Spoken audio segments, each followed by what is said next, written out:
MA ਭਾਗ ਪਹਿਲਾ ਦੇ ਪਿਆਰੇ ਵਿਦਿਆਰਥੀਓ, ਇਸ ਸਮੈਸਟਰ ਦੇ ਵਿੱਚ ਅਸੀਂ ਆਲੋਚਨਾ ਦੇ ਪੇਪਰ ਦੇ ਵਿੱਚ ਭਾਰਤੀ ਕਾਵਿ ਸ਼ਾਸਤਰ ਅਤੇ ਪੰਜਾਬੀ ਆਲੋਚਨਾ ਪੜ੍ਹਨੀ ਆ। ਤਾਂ ਸਾਡੀ ਜਿਹੜੀ ਸ਼ੁਰੂਆਤ ਹੈ ਉਹ ਅਸੀਂ ਭਾਰਤੀ ਕਾਵਿ ਸ਼ਾਸਤਰ ਤੋਂ ਕਰਾਂਗੇ। ਭਾਰਤੀ ਕਾਵਿ ਸ਼ਾਸਤਰ ਦੇ ਵਿਸ਼ੇ ਨੂੰ ਪੜ੍ਹਨ ਵਾਸਤੇ ਤੁਹਾਡੇ ਲਈ ਜਿਹੜੀ ਕਿਤਾਬ ਪ੍ਰਸਕ੍ਰਾਈਬ ਕੀਤੀ ਗਈ ਹੈ ਉਹ ਹੈਗੀ ਆ ਭਾਰਤੀ ਕਾਵਿ ਸ਼ਾਸਤਰ। ਲੇਖਕ ਨੇ ਸੁਖਦੇਵ ਸ਼ਰਮਾ। ਪੰਜਾਬੀ ਯੂਨੀਵਰਸਿਟੀ ਨੇ ਹੀ ਉਹ ਕਿਤਾਬ ਛਾਪੀ ਹੋਈ ਆ। ਉਸ ਕਿਤਾਬ ਦੇ ਵਿੱਚ ਪੰਨਾ 33 ਤੋਂ ਲੈ ਕੇ ਜਿਹੜਾ ਸਿਲੇਬਸ ਹੈ ਤੁਹਾਡਾ ਉਸ ਨਾਲ ਸੰਬੰਧਿਤ ਜਿਹੜੇ ਪਾਠ ਸ਼ੁਰੂ ਹੁੰਦੇ ਨੇ। ਸਭ ਤੋਂ ਪਹਿਲਾਂ ਉਸ ਦੇ ਵਿੱਚ 2 ਅਧਿਆਏ ਨੇ ਜਿਹੜੇ ਬਹੁਤ ਹੀ ਨਿੱਕੇ ਨਿੱਕੇ 2-2 ਪੇਜ ਦੇ ਹੀ ਅਧਿਆਏ ਨੇ। ਕਾਵਿ ਸ਼ਾਸਤਰ ਦੇ ਵਿਸ਼ੇ ਅਤੇ ਕਾਵਿ ਦੇ ਵਿਸ਼ੇ ਅਸੀਂ ਉਹਦੇ ਬਾਰੇ ਗੱਲ ਕਰਾਂਗੇ, ਉਹਨਾਂ ਦੋਹਾਂ ਅਧਿਆਇਆਂ ਬਾਰੇ, ਕਿਉਂਕਿ ਬਹੁਤ ਹੀ ਸੀਮਤ ਨੇ, ਇਸ ਕਰਕੇ ਇੱਕ ਵੀਡੀਓ ਦੇ ਵਿੱਚ ਹੀ ਅਸੀਂ ਇਹਨਾਂ ਦੋਹਾਂ ਦੀ ਗੱਲ ਕਰਾਂਗੇ। ਜਿਹੜਾ ਕਾਵਿ ਸ਼ਾਸਤਰ ਦੇ ਵਿਸ਼ੇ ਅਧਿਆਏ ਆ ਉਸ ਦੇ ਵਿੱਚ ਮੁੱਖ ਤੌਰ 'ਤੇ ਕਾਵਿ ਸ਼ਾਸਤਰ ਦੇ ਵਿੱਚ ਕੀ ਅਧਿਐਨ ਕੀਤਾ ਜਾਂਦਾ, ਭਾਵ ਉਹਦੀ ਅਧਿਐਨ ਵਸਤੂ ਕੀ ਹੈ, ਇਸ ਬਾਰੇ ਗੱਲ ਕੀਤੀ ਗਈ ਹੈ। ਅਤੇ ਕਾਵਿ ਦੇ ਵਿਸ਼ੇ ਦੇ ਵਿੱਚ ਕਾਵਿ ਦੇ ਵਿੱਚ ਕੀ ਕੀ ਸਮੋ ਸਕਦਾ ਹੁੰਦਾ, ਕੀ ਕੀ ਪੇਸ਼ ਕੀਤਾ ਜਾ ਸਕਦਾ ਹੁੰਦਾ, ਉਸ ਬਾਰੇ ਚਰਚਾ ਕੀਤੀ ਗਈ ਹੈ। ਪਰ ਸਾਨੂੰ ਸਭ ਤੋਂ ਪਹਿਲਾਂ ਕਾਵਿ ਸ਼ਾਸਤਰ ਦੇ ਵਿਸ਼ੇ ਅਤੇ ਕਾਵਿ ਦੇ ਵਿਸ਼ੇ ਵਿਚਕਾਰ ਨਿਖੇੜਾ ਕਰ ਲੈਣਾ ਚਾਹੀਦਾ। ਜਿਹੜਾ ਕਾਵਿ ਹੈ ਉਹ ਇੱਕ ਪ੍ਰਾਇਮਰੀ ਜਾਂ ਮੁੱਢਲੀ ਸਰਗਰਮੀ ਆ। ਇਹ ਸਿਰਜਣਾਤਮਕ ਸਰਗਰਮੀ ਆ ਅਤੇ ਕਾਵਿ ਸ਼ਾਸਤਰ ਇਸ ਸਿਰਜਣਾਤਮਕ ਸਰਗਰਮੀ ਦੇ ਪਿੱਛੇ ਕੰਮ ਕਰਦੇ ਨੇਮਾਂ ਦੀ ਤਲਾਸ਼ ਦਾ ਇੱਕ ਵਿਸ਼ੇਸ਼ ਅਨੁਸ਼ਾਸਨ ਹੈ। ਭਾਵ ਕਾਵਿ ਸ਼ਾਸਤਰ ਦੀ ਅਧਿਐਨ ਵਸਤੂ ਕਾਵਿ ਹੈ ਅਤੇ ਕਾਵਿ ਦੀ ਜਿਹੜੀ ਵਸਤੂ ਹੈ ਜਾਂ ਵਿਸ਼ਾ ਹੈ ਉਹ ਸਾਡਾ ਸਮੁੱਚਾ ਜੀਵਨ ਹੈ। ਪਹਿਲਾਂ ਅਸੀਂ ਕਾਵਿ ਸ਼ਾਸਤਰ ਦੇ ਵਿਸ਼ੇ ਦੇ ਬਾਰੇ ਗੱਲ ਕਰਾਂਗੇ। ਮੈਂ ਤੁਹਾਨੂੰ ਦੱਸਿਆ ਕਿ ਕਾਵਿ ਸ਼ਾਸਤਰ ਦੇ ਵਿੱਚ ਮੁੱਖ ਤੌਰ 'ਤੇ ਕਾਵਿ ਦਾ ਅਧਿਐਨ ਆਉਂਦਾ, ਕਾਵਿ ਦੇ ਪਿੱਛੇ ਕੰਮ ਕਰਦੇ ਨੇਮਾਂ ਦਾ ਅਧਿਐਨ ਆਉਂਦਾ, ਉਹਨਾਂ ਦੀ ਪਛਾਣ ਆਉਂਦੀ ਹੈ। ਅਤੇ ਇਸ ਦੇ ਵਿੱਚ ਅਸੀਂ ਕਾਵਿ ਦੇ ਪ੍ਰਯੋਜਨ ਤੋਂ ਸ਼ੁਰੂ ਕਰਦੇ ਹਾਂ ਕਿ ਕਾਵਿ ਦੇ ਪ੍ਰਯੋਜਨ ਕੀ ਹੁੰਦੇ ਨੇ, ਕਾਵਿ ਦਾ ਮਕਸਦ ਭਾਵ ਕੀ ਹੈ, ਕਾਵਿ ਦੇ ਹੇਤੂ ਕੀ ਨੇ, ਭਾਵ ਜਿਹੜਾ ਕਵੀ ਹੋਣ ਵਾਸਤੇ ਕਿਸ ਕਿਸਮ ਦੇ ਗੁਣਾਂ ਦੀ ਜ਼ਰੂਰਤ ਹੈ, ਕਾਵਿ ਦੇ ਲੱਛਣ ਕੀ ਨੇ, ਕਿਹੜੀਆਂ ਚੀਜ਼ਾਂ ਨੇ ਜਿਹੜੀਆਂ ਕਾਵਿ ਨੂੰ ਉੱਤਮ ਕਾਵਿ ਦੇ ਵਿੱਚ ਤਬਦੀਲ ਕਰਦੀਆਂ ਨੇ, ਅਤੇ ਜਿਹੜੇ ਉਹ ਕਿਹੜੇ ਗੁਣ ਨੇ ਜਿਨ੍ਹਾਂ ਕਰਕੇ ਕਾਵਿ ਬਣਦਾ, ਉਸ ਬਾਰੇ ਗੱਲ ਹੁੰਦੀ ਹੈ। ਅਤੇ ਇਸ ਦੇ ਨਾਲ ਹੀ ਫਿਰ ਕਾਵਿ ਦੇ ਭੇਦ, ਕਿਉਂਕਿ ਕਾਵਿ ਆਪਣੇ ਆਪ ਦੇ ਵਿੱਚ ਜਿਹੜਾ ਵਰਤਾਰਾ ਹੈਗਾ ਉਹ ਇੱਕ ਬਹੁਤ ਹੀ ਵਿਸਤ੍ਰਿਤ ਵਰਤਾਰਾ ਹੈ। ਤੁਹਾਨੂੰ ਇਹ ਵੀ ਮੈਂ ਦੱਸ ਦਿੰਦਾ ਕਿ ਜਦੋਂ ਭਾਰਤੀ ਕਾਵਿ ਸ਼ਾਸਤਰ ਵਿੱਚ ਕਾਵਿ ਦੀ ਗੱਲ ਹੁੰਦੀ ਹੈ ਤਾਂ ਕਾਵਿ ਤੋਂ ਮਤਲਬ ਸਿਰਫ ਕਵਿਤਾ ਨਹੀਂ ਹੈ। ਉਹਦੇ ਵਿੱਚ ਇਹ ਜਿਹੜਾ ਪਦ ਹੈ, ਇਹ ਸ਼ਬਦ ਹੈ, ਇਹ ਸਮੁੱਚੇ ਤੌਰ 'ਤੇ ਸਾਰੇ ਹੀ ਜਿਹੜੇ ਕਵਿਤਾ ਦੇ ਸਾਹਿਤ ਦੇ ਜਿੰਨੇ ਵਰਤਾਰੇ ਨੇ ਸਾਰਿਆਂ ਵਾਸਤੇ ਹੀ ਵਰਤਿਆ ਜਾਂਦਾ।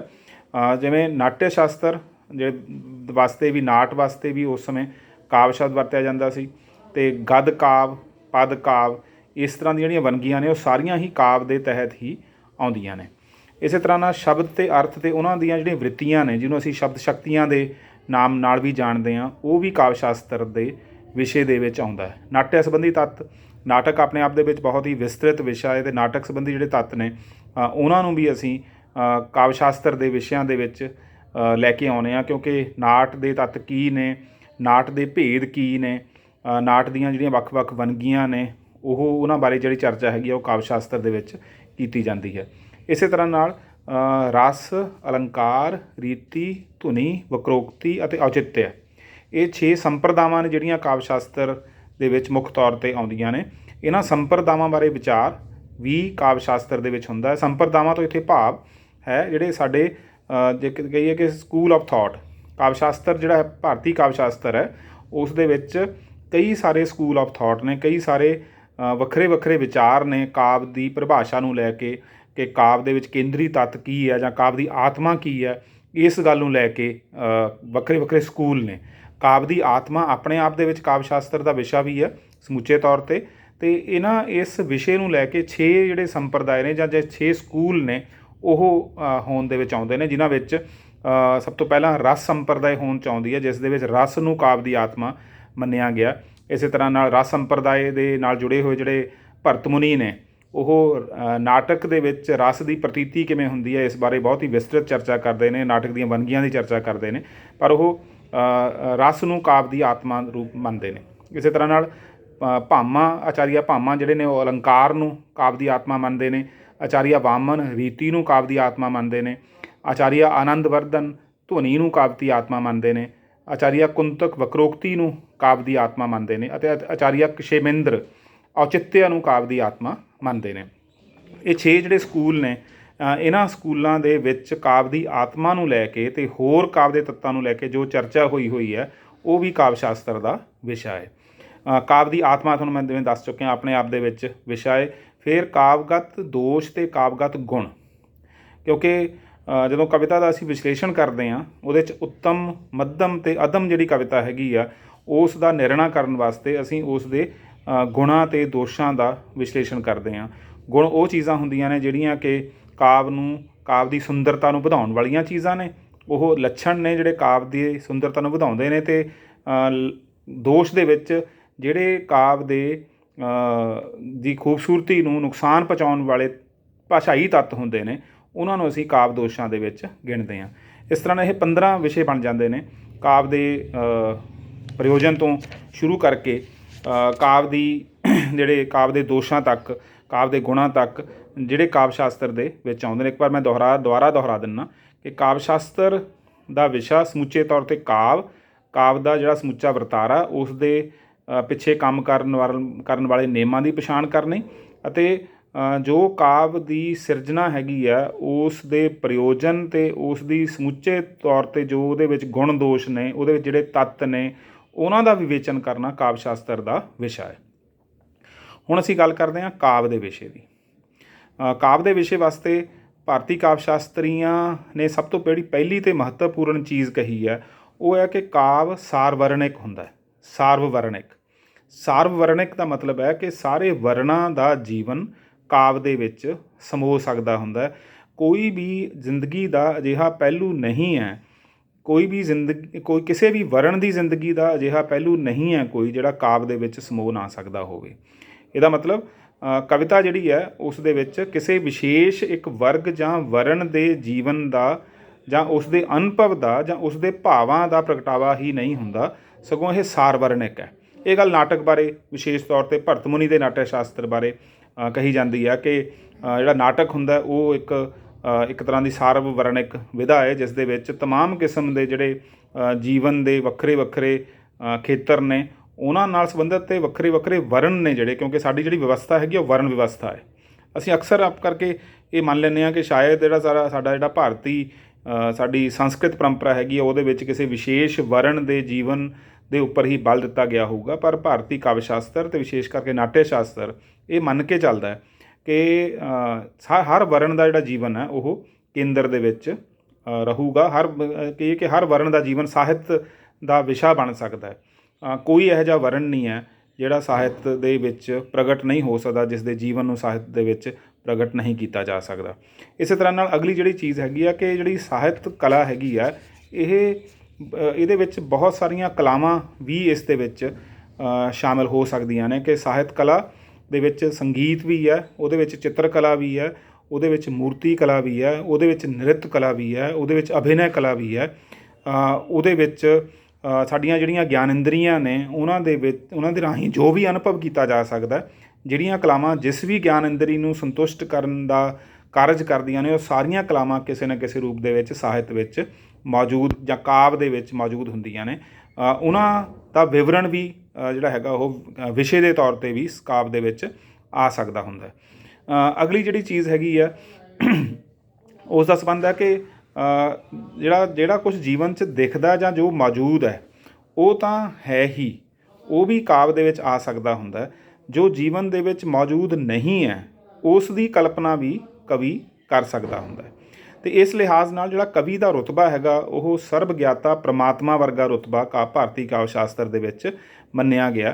ਕਿਉਂਕਿ ਜਿਸ ਤਰੀਕੇ ਨਾਲ ਕਵੀ ਜਾਂ ਜਿਸ ਤਰੀਕੇ ਨਾਲ ਕਹੀਏ ਕਿ ਪ੍ਰਮਾਤਮਾ ਨੂੰ ਅਸੀਂ ਮੰਨਦੇ ਹਾਂ ਕਿ ਉਸਨੇ ਇਸ ਸ੍ਰਿਸ਼ਟੀ ਦੀ ਉਤਪਤੀ ਕੀਤੀ ਆ, ਉਸੇ ਤਰੀਕੇ ਨਾਲ ਇਸ ਸੰਸਾਰ ਦੇ ਵਿੱਚ ਜਿਹੜਾ ਕਵੀ ਹੈ ਉਹ ਇੱਕ ਸਮਾਨਾਂਤਰ ਸ੍ਰਿਸ਼ਟੀ ਦੀ ਰਚਨਾ ਕਰਦਾ ਅਤੇ ਉਸ ਰਚਨਾ ਦਾ ਉਹ ਖੁਦ ਇੱਕ ਤਰ੍ਹਾਂ ਦਾ ਸਵਾਮੀ ਹੁੰਦਾ ਅਤੇ ਉਸ ਦੀ ਰਚਨਾ ਉਸਨੇ ਆਪਣੀ ਦ੍ਰਿਸ਼ਟੀ ਮੁਤਾਬਕ, ਆਪਣੀ ਸੋਚਣੀ ਮੁਤਾਬਕ ਉਸਨੇ ਕਰਨੀ ਹੁੰਦੀ ਹੈ। ਤਾਂ ਉਹ ਜੋ ਜੀਵਨ ਦੇ ਵਿੱਚ ਅਨੁਭਵ ਦੇ ਵਿੱਚ ਆਉਂਦਾ ਉਸ ਨੂੰ ਵੀ ਕਵੀ ਆਪਣਾ ਵਿਸ਼ਾ ਬਣਾ ਸਕਦਾ, ਜੋ ਅਨੁਭਵ ਵਿੱਚ ਨਹੀਂ ਆਉਂਦਾ ਮਹਿਜ਼ ਕਲਪਨਾ ਦੇ ਵਿੱਚ ਹੀ ਮੌਜੂਦ ਹੈ ਉਸ ਨੂੰ ਵੀ ਉਹ ਆਪਣਾ ਵਿਸ਼ਾ ਬਣਾ ਸਕਦਾ ਹੁੰਦਾ। ਜਿਵੇਂ ਇੱਕ ਬਹੁਤ ਹੀ ਮਸ਼ਹੂਰ ਉਕਤੀ ਹੈ ਕਿ ਜਹਾਂ ਨਾ ਪਹੁੰਚੇ ਰਵੀ ਵਹਾਂ ਪਹੁੰਚੇ ਕਵੀ। ਇਹਦਾ ਮਤਲਬ ਹੈ ਕਿ ਜਿਹੜਾ ਕਵੀ ਹੈ ਉਹ ਉੱਥੇ ਵੀ ਪਹੁੰਚ ਜਾਂਦਾ ਜਿੱਥੇ ਸੂਰਜ ਦਾ ਪ੍ਰਕਾਸ਼ ਨਹੀਂ ਪਹੁੰਚਦਾ, ਅਤੇ ਸੂਰਜ ਨੂੰ ਅਸੀਂ ਸਭ ਤੋਂ ਕੇਂਦਰੀ ਚੀਜ਼ ਮੰਨਦੇ ਹਾਂ ਬ੍ਰਹਿਮੰਡ ਦੇ ਵਿੱਚ। ਜਿੱਥੇ ਉਹ ਨਹੀਂ ਪਹੁੰਚਦਾ ਤਾਂ ਉੱਥੇ ਕਵੀ ਜਿਹੜਾ ਹੈਗਾ ਉਹ ਪਹੁੰਚ ਜਾਂਦਾ। ਭਾਵ ਉਸ ਤਰ੍ਹਾਂ ਦੇ ਜੀਵਨ ਅਨੁਭਵ ਨੂੰ ਵੀ ਕਵੀ ਪੇਸ਼ ਕਰ ਸਕਦਾ ਹੁੰਦਾ ਜਿਸ ਜੀਵਨ ਅਨੁਭਵ ਤੋਂ ਜਿਹੜਾ ਹੈ ਜੀਵਨ ਅਨੁਭਵ ਤੋਂ ਇੱਕ ਆਮ ਬੰਦਾ ਅਛੂਤਾ ਹੁੰਦਾ ਜਾਂ ਆਮ ਬੰਦਾ ਉਸ ਅਨੁਭਵ ਤੋਂ ਵਿਰਵਾ ਹੁੰਦਾ, ਸੱਖਣਾ ਹੁੰਦਾ, ਉਸ ਤਰ੍ਹਾਂ ਦੇ ਜੀਵਨ ਅਨੁਭਵ ਨੂੰ ਵੀ ਉਹ ਪੇਸ਼ ਕਰ ਸਕਦਾ ਹੁੰਦਾ। ਅਤੇ ਜਿਹੜਾ ਕਾਵਿ ਹੈਗਾ ਉਹ ਮੁੱਖ ਤੌਰ 'ਤੇ ਸਮੁੱਚੇ ਤੌਰ 'ਤੇ ਕਹਿ ਲਓ ਕਿ ਫਿਰ ਜ਼ਿੰਦਗੀ ਦਾ ਅਨੁਕਰਣ ਹੈ। ਜ਼ਿੰਦਗੀ ਦੇ ਸਾਰੇ ਪੱਖਾਂ ਦਾ ਜਿਹੜਾ ਅਨੁਕਰਣ ਹੈ ਉਹ ਕਾਵਿ ਦੇ ਵਿੱਚ ਹੁੰਦਾ। ਕਾਵਿ ਜੀਵਨ ਨੂੰ ਅਤੇ ਜੀਵਨ ਦੇ ਨਾਲ ਨਾਲ ਜੋ ਅਦ੍ਰਿਸ਼ਟ ਹੈ ਉਸ ਨੂੰ ਵੀ ਪੇਸ਼ ਕਰਦਾ, ਅਤੇ ਇਸ ਦੀ ਜਿਹੜੀ ਵਸਤੂ ਹੈ ਕਾਵਿ ਵਸਤੂ ਉਹ ਕਲਪਨਾ ਅਤੀਤ ਹੁੰਦੀ ਹੈ। ਭਾਵ ਜੋ ਕਲਪਨਾ ਦੇ ਵਿੱਚ ਆਮ ਬੰਦੇ ਦੀ ਕਲਪਨਾ ਦੇ ਵਿੱਚ ਵੀ ਨਹੀਂ ਆਉਂਦਾ ਉਹ ਵੀ ਉਸ ਦੇ ਵਿੱਚ ਸ਼ਾਮਿਲ ਹੈ। ਇਹਦਾ ਮਤਲਬ ਉਹਦੇ ਵਿੱਚ ਯਥਾਰਥ ਵੀ ਸ਼ਾਮਿਲ ਹੈ ਕਾਵਿ ਵਸਤੂ ਦੇ ਵਿੱਚ, ਕਾਵਿ ਵਸਤੂ ਦੇ ਵਿੱਚ ਵਾਸਤਵਿਕਤਾ ਵੀ ਸ਼ਾਮਿਲ ਹੈ, ਜੋ ਮਨੁੱਖ ਦੀ ਸੁਭਾਵਿਕ ਕਲਪਨਾ ਉਹ ਵੀ ਉਸ ਦੇ ਵਿੱਚ ਸ਼ਾਮਿਲ ਹੈ, ਅਤੇ ਜੋ ਕਲਪਨਾ ਤੋਂ ਬਾਹਰ ਹੈ ਉਹ ਵੀ ਇਸ ਦੇ ਵਿੱਚ ਸ਼ਾਮਿਲ ਹੈ। ਇਸ ਦੇ ਨਾਲ ਅਸੀਂ ਇੱਕ ਹੋਰ ਗੱਲ ਜੋੜ ਦਿੰਦੇ ਹਾਂ, ਕਿਉਂਕਿ ਜਿਹੜਾ ਕਾਵਿ ਹੁੰਦਾ ਉਹ ਸਿਰਫ ਵਰਤਮਾਨ ਨੂੰ ਪੇਸ਼ ਨਹੀਂ ਕਰਦਾ, ਸਗੋਂ ਉਸ ਅਤੀਤ ਨੂੰ ਵੀ ਪੇਸ਼ ਕਰਦਾ ਜਿਹੜਾ ਕਿ ਸਾਡੇ ਅਨੁਭਵ ਦੇ ਵਿੱਚੋਂ ਹੁਣ ਇੱਕ ਤਰ੍ਹਾਂ ਨਾਲ ਮੰਨਫੀ ਹੋ ਚੁੱਕਿਆ ਹੁੰਦਾ। ਅਸੀਂ ਬਹੁਤ ਸਾਰੀਆਂ ਅਜਿਹੀਆਂ ਲਿਖਤਾਂ ਦੇਖ ਸਕਦੇ ਹਾਂ ਜਿਹੜੀਆਂ ਕਿ ਸਾਡੇ ਵਰਤਮਾਨ ਦੇ ਵਿੱਚ ਜੀਵਨ ਜੋ ਚੱਲ ਰਿਹਾ ਹੈ ਉਸ ਦੀ ਬਜਾਏ ਉਸ ਜੀਵਨ ਨੂੰ ਪੇਸ਼ ਕਰਦੀਆਂ ਨੇ ਜਿਹੜਾ ਕਿ ਹੁਣ ਵਰਤਮਾਨ ਦੇ ਵਿੱਚ ਨਹੀਂ ਹੈਗਾ, ਜਿਹੜਾ ਇਹਦਾ ਮਤਲਬ ਇੰਦਰਿਆਵੀ ਅਨੁਭਵ ਦੇ ਵਿੱਚ ਜੋ ਨਹੀਂ ਹੈ ਪਹਿਲਾਂ ਕਦੇ ਸੀ, ਉਸ ਨੂੰ ਵੀ ਜਿਹੜਾ ਕਵੀ ਜਾਂ ਕਲਾਕਾਰ ਹੈ ਜਾਂ ਸਾਹਿਤਕਾਰ ਹੈ ਉਹ ਆਪਣੀ ਕਲਪਨਾ ਦੇ ਰਾਹੀਂ ਉਸ ਦੀ ਪੁਨਰ ਸਿਰਜਣਾ ਕਰਕੇ ਕਾਵਿ ਦੀ ਰਚਨਾ ਕਰ ਸਕਦਾ ਹੈ। ਇਸੇ ਤਰੀਕੇ ਨਾਲ ਜਿਹਨੇ ਅਸੀਂ ਕਹਿੰਦੇ ਭਵਿੱਖ ਕਥਨ, ਕਾਵਿ ਦੀ ਸਾਹਿਤ ਦੀ ਇੱਕ ਖਾਸੀਅਤ ਮੰਨੀ ਜਾਂਦੀ ਹੈ ਕਿ ਇਹ ਭਵਿੱਖ ਕਥਨਾਤਮਕ ਹੁੰਦਾ ਹੈ। ਅੰਗਰੇਜ਼ੀ ਦਾ ਇੱਕ ਲਫ਼ਜ਼ ਹੈ ਪ੍ਰੋਗਨੋਸਟੀਕੇਸ਼ਨ। ਪ੍ਰੋਗਨੋਸਟੀਕੇਸ਼ਨ ਦਾ ਮਤਲਬ ਹੈ ਸਾਹਿਤਕ ਰਚਨਾ ਦੇ ਵਿੱਚ ਕੀਤਾ ਗਿਆ ਭਵਿੱਖ ਕਥਨ, ਅਤੇ ਸਾਹਿਤ ਦੀ ਜਿਹੜੀ ਬਿਰਤੀ ਆ ਉਹ ਭਵਿੱਖ ਕਥਨਾਤਮਕ ਹੁੰਦੀ ਹੈ, ਪ੍ਰੋਗਨੋਸਟੀਕੇਟਿਵ ਹੁੰਦੀ ਹੈ। ਇਸ ਦਾ ਮਤਲਬ ਕਿ ਜੋ ਹਜੇ ਜੀਵਨ ਦੇ ਵਿੱਚ ਵਾਪਰਿਆ ਤਾਂ ਨਹੀਂ ਪਰ ਵਾਪਰ ਸਕਦਾ ਹੈ, ਇਹ ਭਵਿੱਖ ਦੇ ਵਿੱਚ ਕਦੇ ਹੋ ਸਕਦਾ ਹੈ। ਜੋ ਹੋ ਸਕਦਾ ਉਹ ਵੀ ਕਾਵਿ ਦੇ ਵਿੱਚ ਸ਼ਾਮਿਲ ਹੁੰਦਾ, ਉਹ ਵੀ ਸਾਹਿਤ ਦੇ ਵਿੱਚ ਸ਼ਾਮਿਲ ਹੁੰਦਾ, ਉਹ ਵੀ ਸਾਹਿਤ ਅਤੇ ਕਾਵਿ ਦਾ ਵਿਸ਼ਾ ਬਣ ਸਕਦਾ ਹੁੰਦਾ, ਜੋ ਹਜੇ ਵਾਪਰਿਆ ਨਹੀਂ ਪਰ ਜਿਸ ਨੇ ਜਿਹੜਾ ਵਾਪਰ ਸਕਦਾ, ਜਿਹੜਾ ਵਾਪਰਨ ਵਾਲਾ ਵੀ ਹੈ।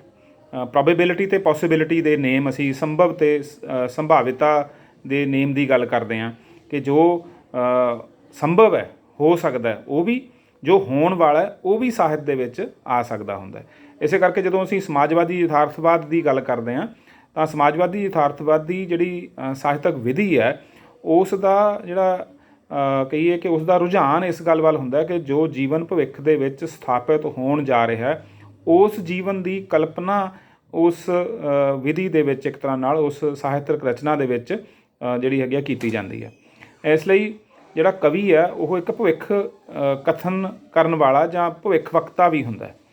ਉਹ ਇਹ ਭਾਂਪ ਲੈਂਦਾ ਜੀਵਨ ਨੂੰ ਦੇਖਦਿਆਂ ਹੋਇਆਂ ਕਿ ਭਵਿੱਖ ਦੇ ਵਿੱਚ ਕੀ ਹੋਣ ਵਾਲਾ ਹੈ, ਅਤੇ ਭਵਿੱਖ ਦੇ ਵਿੱਚ ਹੋਣ ਵਾਲੀਆਂ ਜਿਹੜੀਆਂ ਜੀਵਨ ਦੀਆਂ ਸੰਭਾਵਨਾਵਾਂ ਹੁੰਦੀਆਂ ਨੇ ਉਹਨਾਂ ਨੂੰ ਉਹ ਆਪਣੇ ਸਾਹਿਤਕ ਸੰਸਾਰ ਦੇ ਵਿੱਚ ਪ੍ਰਗਟ ਕਰ ਸਕਦਾ ਹੁੰਦਾ। ਜੋ ਜੀਵਨ ਦੇ ਵਿੱਚ ਕਿਹਾ ਨਹੀਂ ਜਾ ਸਕਦਾ ਹੁੰਦਾ ਪਰ ਅਨੁਭਵ ਕੀਤਾ ਜਾ ਸਕਦਾ ਹੁੰਦਾ ਉਹ ਵੀ ਕਾਵਿ ਦੇ ਵਿੱਚ ਪੇਸ਼ ਕੀਤਾ ਜਾ ਸਕਦਾ ਹੁੰਦਾ। ਪਰ ਇਹ ਇੱਕ ਤਰ੍ਹਾਂ ਨਾਲ ਬਹੁਤ ਹੀ ਜਦੋਂ ਕਹਿੰਦੇ ਕਿ ਕਾਵਿ ਦਾ ਵਿਸ਼ਾ ਸਾਰਾ ਜੀਵਨ ਹੈ, ਜੀਵਨ ਹੀ ਨਹੀਂ ਜੋ ਜੀਵਨ ਦੇ ਵਿੱਚ ਸੀ, ਜੋ ਜੀਵਨ ਦੇ ਵਿੱਚ ਹੋ ਸਕਦਾ ਉਹ ਵੀ ਕਾਵਿ ਦਾ ਵਿਸ਼ਾ ਹੈ। ਇਸੇ ਕਰਕੇ ਕਾਵਿ ਨੂੰ ਮਹਿਜ ਜੀਵਨ ਦਾ ਪ੍ਰਤੀਬਿੰਬ ਨਹੀਂ ਮੰਨਿਆ ਜਾਂਦਾ, ਸਗੋਂ ਜੀਵਨ ਦੇ ਪ੍ਰਤੀਬਿੰਬ ਤੋਂ ਕਾਵਿ ਰਚਨਾ ਜਾਂ ਸਾਹਿਤ ਰਚਨਾ ਇੱਕ ਵਡੇਰੇ ਆਕਾਰ ਦਾ ਜੀਵਨ ਪੇਸ਼ ਕਰਨ ਵਾਲੀ ਇੱਕ ਸਿਰਜਣਾਤਮਕ ਕਲਾ ਹੁੰਦੀ ਹੈ। ਸਾਹਿਤਕ ਰਚਨਾ ਇੱਕ ਅਜਿਹੀ ਸਿਰਜਣਾਤਮਕ ਕਲਾ ਹੈ ਜਿਹੜੀ ਜੀਵਨ ਦੇ ਨਾਲ ਨਾਲ ਜੀਵਨ ਤੋਂ ਵਡੇਰਾ ਜਿਹੜਾ ਬਿੰਬ ਹੈ ਉਹ ਵੀ ਪੇਸ਼ ਕਰਦੀ ਹੈ। ਅਤੇ ਇਸ ਤਰ੍ਹਾਂ ਦੀਆਂ ਕਲਪਨਾਵਾਂ ਵੀ ਕਾਵਿ ਦੇ ਵਿੱਚ ਅਸੀਂ ਦੇਖ ਸਕਦੇ ਹਾਂ ਜਿਹੜੀਆਂ ਕਲਪਨਾਵਾਂ ਸਾਡੇ ਆਮ ਜੀਵਨ ਦੇ ਨਾਲ ਕਦੇ ਮਤਲਬ ਮੇਚ ਨਹੀਂ ਖਾਂਦੀਆਂ ਹੁੰਦੀਆਂ। ਜਿਵੇਂ ਅਸੀਂ ਰਾਖਸ਼ਾਂ ਦੀ ਕਲਪਨਾ ਜਾਂ ਬੌਣਿਆਂ ਦੀ ਕਲਪਨਾ ਜਾਂ ਦੇਵੀਆਂ ਜਾਂ ਦੀ ਕਲਪਨਾ ਜਾਂ ਪਰੀਆਂ ਦੀ ਕਲਪਨਾ, ਇਹ ਕਲਪਨਾਵਾਂ ਅਜਿਹੀਆਂ ਨੇ ਜਿਹੜੀਆਂ ਮਨੁੱਖੀ ਬੁੱਧੀ ਦੇ ਵਿੱਚੋਂ, ਮਨੁੱਖੀ ਮਨ ਦੇ ਵਿੱਚੋਂ ਫੁੱਟਦੀਆਂ ਨੇ, ਪਰ ਇਹ ਹਕੀਕਤ ਦੇ ਵਿੱਚ ਉਸ ਤਰੀਕੇ ਨਾਲ ਅਸੀਂ ਇਹਨਾਂ ਨੂੰ ਸਾਖਸ਼ਾਤ ਰੂਪ ਦੇ ਵਿੱਚ ਅਨੁਭਵ ਨਹੀਂ ਕਰ ਸਕਦੇ। ਇਹ ਕਲਪਨਾਵਾਂ ਵੀ ਜੀਵਨ ਦਾ ਹਿੱਸਾ ਹੋ ਸਕਦੀਆਂ ਹੁੰਦੀਆਂ ਨੇ। ਕਾਵਿ ਦਾ ਜਿਹੜਾ ਉਹਦੇ ਵਿੱਚ ਜੋ ਕੁਝ ਪੇਸ਼ ਹੋ ਰਿਹਾ ਹੁੰਦਾ, ਉਹਦੇ ਵਿੱਚ ਜੋ ਕਾਰਜ ਕਰਤਾ ਹੈਗਾ ਉਹ ਕਵੀ ਹੈ। ਕਵੀ ਦੀ ਜਿਹੜੀ ਸਮਰੱਥਾ ਹੈਗੀ ਆ ਉਸ 'ਤੇ ਬਹੁਤ ਨਿਰਭਰ ਕਰਦਾ ਕਿ ਉਹ ਆਪਣੇ ਅਨੁਭਵ ਨੂੰ ਕਿਵੇਂ ਟਰਾਂਸੈਂਡ ਕਰਦਾ ਜਾਂ ਕਿਵੇਂ ਆਪਣੇ ਅਨੁਭਵ ਦਾ ਪਾਰਗਮਨ ਕਰਦਾ ਹੋਇਆ ਅਜਿਹੇ ਜੀਵਨ ਤੱਕ ਅੱਪੜ ਸਕਦਾ ਜਿਹੜਾ ਜੀਵਨ ਉਸ ਦੇ ਅਨੁਭਵ ਦੇ ਵਿੱਚ ਨਹੀਂ ਵੀ ਆਇਆ। ਇਸ ਕਰਕੇ ਕਲਾਕਾਰ ਅਤੇ ਕਵੀ ਟਰਾਂਸੈਂਡੈਂਟ ਹੁੰਦੇ ਨੇ, ਪਾਰਗਾਮੀ ਹੁੰਦੇ ਨੇ। ਉਹ ਆਪਣੇ ਅਨੁਭਵ ਦੇ ਵਿੱਚੋਂ ਹੀ ਸਿਰਫ ਨਹੀਂ ਲਿਖਦੇ, ਸਗੋਂ ਦੂਜਿਆਂ ਦੇ ਅਨੁਭਵ ਵੀ ਉਤਰ ਸਕਦੇ ਹੁੰਦੇ ਨੇ। ਉਹਨਾਂ ਦੇ ਅਨੁਭਵ ਦੇ ਵਿੱਚ ਉਤਰ ਕੇ ਉਹਨਾਂ ਦੀ ਪੇਸ਼ਕਾਰੀ ਵੀ ਕਰ ਸਕਦੇ ਹੁੰਦੇ ਨੇ। ਜਿਵੇਂ ਮਰਦ ਕਵੀ ਔਰਤ ਦੇ ਮਨ ਦੇ ਅੰਦਰ ਜੋ ਭਾਵ ਨੇ ਉਹਨਾਂ ਤੱਕ ਅੱਪੜਨ ਦੀ ਸਮਰੱਥਾ ਰੱਖਦੇ ਹੁੰਦੇ ਨੇ। ਜਿਹੜਾ ਕਵੀ ਜਿੰਨਾ ਜ਼ਿਆਦਾ ਪਾਰਗਮਨ ਕਰਕੇ ਆਪਣੇ ਅਨੁਭਵ ਤੋਂ ਬਿਨਾਂ ਹੋਰ ਅਨੁਭਵਾਂ ਨੂੰ ਆਪਣੇ ਰਚਨਾ ਦੇ ਵਿੱਚ ਸਮੋ ਸਕਦਾ ਹੋਊਗਾ, ਉਨਾ ਹੀ ਉਹ ਵੱਡਾ ਕਲਾਕਾਰ ਮੰਨਿਆ ਜਾਂਦਾ। ਇਸ ਕਰਕੇ ਕਾਵਿ ਦਾ ਵਿਸ਼ਾ ਬਹੁਤ ਵਿਸਤ੍ਰਿਤ ਹੈ। ਹਰ ਚੀਜ਼, ਹਰ ਮਸਲਾ, ਹਰ ਸਮੱਸਿਆ, ਹਰ ਅਨੁਭਵ, ਹਰ ਭਾਵ, ਹਰ ਵਰਨ, ਹਰ ਲਿੰਗ, ਹਰ ਤਰ੍ਹਾਂ ਦੇ ਖਿੱਤੇ ਦੇ ਲੋਕਾਂ ਦਾ ਅਨੁਭਵ ਕਾਵਿ ਦੇ ਵਿੱਚ ਸਮੋ ਸਕਦਾ ਹੁੰਦਾ। ਅਤੇ ਸਾਰਾ ਜੀਵਨ ਅਤੇ ਜੀਵਨ ਤੋਂ ਵੀ ਬਿਯੋਂਡ, ਜੀਵਨ ਤੋਂ ਪਾਰ ਦੀਆਂ ਚੀਜ਼ਾਂ ਵੀ ਜਿਹੜੀਆਂ ਨੇ ਕਾਵਿ ਦਾ ਵਿਸ਼ਾ ਹੁੰਦੀਆਂ ਨੇ। ਇਸ ਕਰਕੇ ਅਸੀਂ ਮੁੱਖ ਤੌਰ 'ਤੇ ਕਾਵਿ ਸ਼ਾਸਤਰ ਦੇ ਵਿਸ਼ੇ ਅਤੇ ਕਾਵਿ ਦੇ ਵਿਸ਼ੇ ਬਾਰੇ ਇਹ ਗੱਲਾਂ ਸਮਝ ਸਕਦੇ ਹਾਂ। ਇਹਨਾਂ ਸ਼ਬਦਾਂ ਦੇ ਨਾਲ ਅੱਜ ਦਾ ਅਸੀਂ ਲੈਕਚਰ ਇਹ ਖਤਮ ਕਰਦੇ ਹਾਂ। ਅਗਲੇ ਲੈਕਚਰ ਦੇ ਵਿੱਚ ਅਸੀਂ ਕਾਵਿ ਦੇ ਪ੍ਰਯੋਜਨ ਬਾਰੇ ਚਰਚਾ ਕਰਾਂਗੇ। ਬਹੁਤ ਬਹੁਤ ਧੰਨਵਾਦ।